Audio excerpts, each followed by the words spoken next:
We've seen the prototype plenty of times, and it's pretty obvious that he's insanely powerful, but somehow we're still alive. Even though we're a real threat to him, he's never actually tried to take us out himself. He just keeps sending his minions after us, but why? In this video, you're gonna find out the real reason behind this and why, even in the final scene, he kinda gave us a heads up that things are about to get wild in the ventilation block.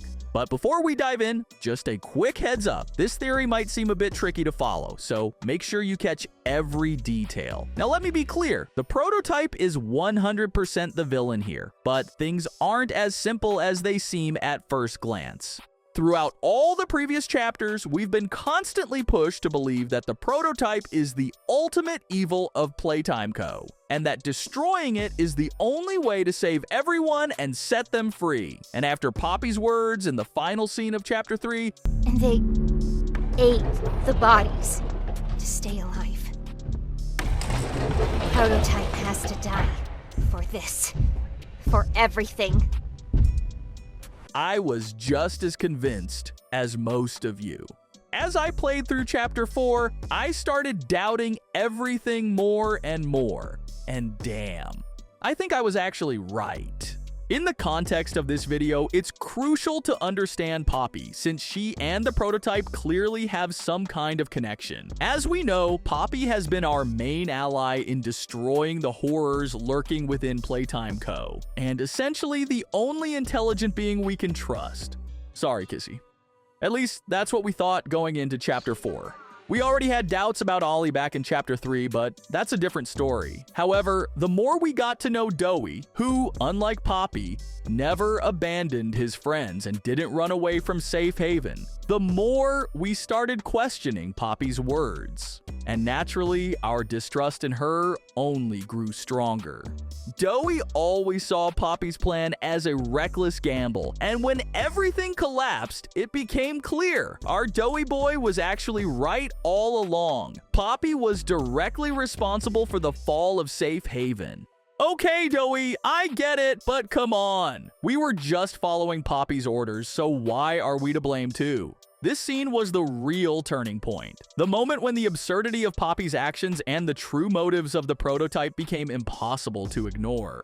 Look, we all know the prototype ain't some kind-hearted, fluffy character, but we also know that he's been fully aware of Safe Haven's location this entire time. He could have wiped it out whenever he wanted, so why the hell did he do it now?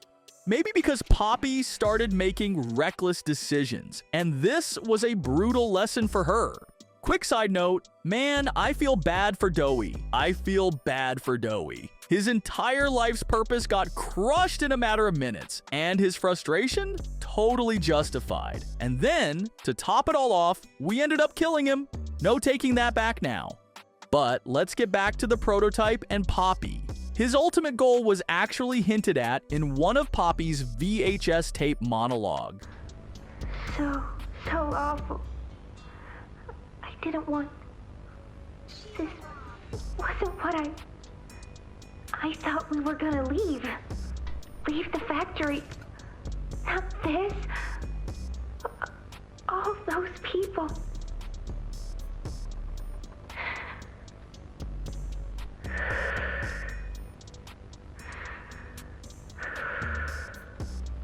Prototype says we can't leave.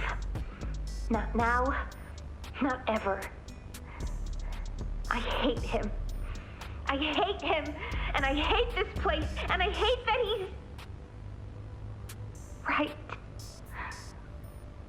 He explained everything, and he's right. We can't leave. It's too risky. What they did to us, we can't ever let it happen to us or anyone ever again. Doesn't make me feel better about the bodies, though. What he was saying about them. I know there's not really another option. The toys will starve otherwise. They'll die. But it's still disgusting. And this is where things get way more interesting. Now, we at least have some understanding that Poppy isn't exactly objective when it comes to the prototype. I'd even say she's completely controlled by her past and emotions. Every word she says about the prototype could just be a distorted version of reality, driven by pure hatred because he refused to support her plan to abandon Playtime Co. Now, let's rewind a bit and talk about the so-called Hour of Joy, or more accurately, the toy uprising. Everyone knows the prototype was the mastermind behind it. But stop and think for just a second. What would you do if your friends were tortured every single day? Every single damn day. With horrific experiments, constant suffering, and near-death experiences? Wouldn't you want to stop it at any cost? The prototype didn't kill all those employees out of sheer cruelty. His goal was to end the madness, no matter what. And yeah, that cost thousands of lives. But let's be real, they kinda had it coming. Now, the final scene with Huggy Wuggy, that sealed the deal for me. If we look at it from a pure gameplay perspective, the only major reveal was Huggy's return. But if you break the game a little and take a closer look at him, it becomes crystal clear. After his fall in Chapter 1, he should have been dead, or at the very least, he wouldn't look the way he does now. We can see the bandages covering his body. Someone wanted to save him. And I'm almost 100% sure that someone was the prototype.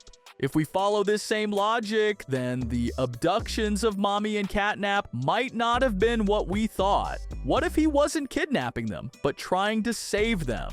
Though, I'm not so sure about Catnap.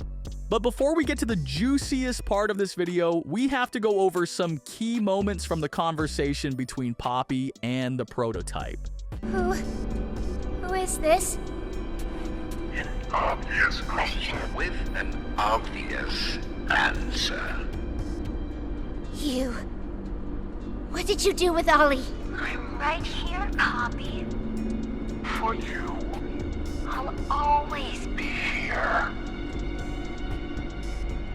The doctor, Catnap, Mommy and Huggy, they're all dead. You have nothing now. No one. And soon, you'll have less than that. Stop that. You don't need to pretend anymore. Poppy. You don't need to play at being stronger than you are. You can Come home. How much do you know? Everything. I've got something special in mind. I prepared it just for you. And this one, You will never want to leave. No. This entire time, you lied to me! Only because you've kept Missing the point. I've taken the liberty of retrieving those explosives from the Foundation. Thanks for collecting them. those, by the way. I've put them to good use. I admit, though, I'm disappointed. After all that time in your case, I'd hoped you'd see things Differently. Don't you understand? It's always been about you. And we'll harm you. What we are. That's not a truth that can be burnt away. No, not when it can mean so much more. Prototype. Please. It's time to come home. Poppy. It's time to come home.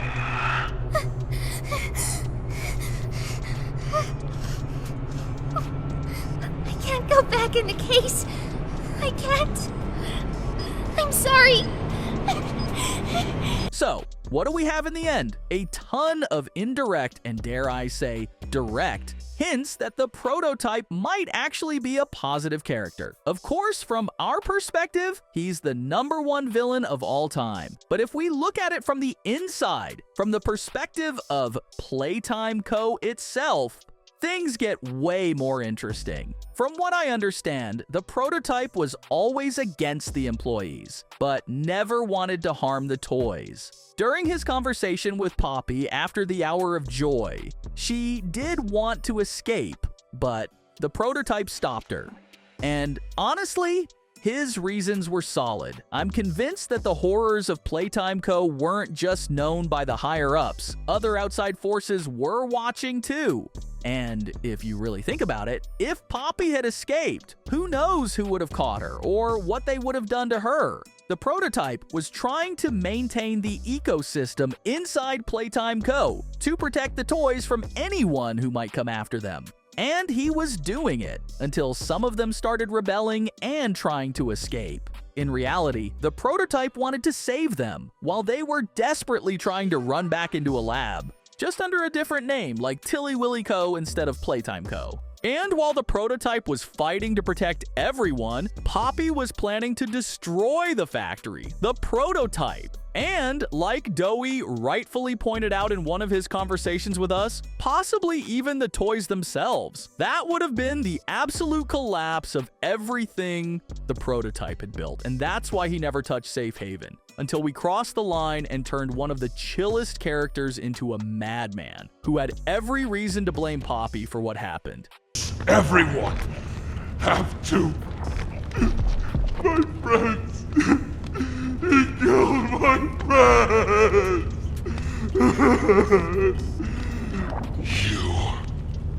It all started with you.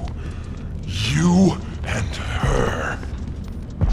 It was you who ruined everything! But now, I want to hear your thoughts. What do you think about this theory? Drop a comment below, and I'll see you soon.